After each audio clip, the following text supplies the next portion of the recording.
睇一睇住客點樣描述漏水狀況。講啦，你講。嗱，主要係呢一個位咧，其實好耐㗎啦，係即係起碼1年以上㗎啦。係咁但係之前冇咁嚴重嘅，咁而家我發覺呢度都有啲撲撲地。係。係啦。繼續。仲發現啲乜嘢嚇？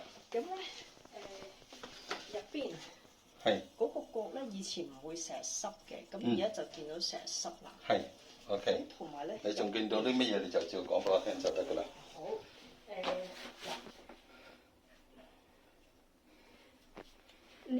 漏水其實一個好繁複嘅問題，如果胡亂去做工程，睇唔到會解決到問題。所以如果要解決到漏水問題，首先應該揾漏水專業人士用唔同嘅儀器，確定好漏水問題先至定點做工程。如果唔係，只會浪費時間及金錢。K21 漏水檢查預約：WhatsApp 92185392。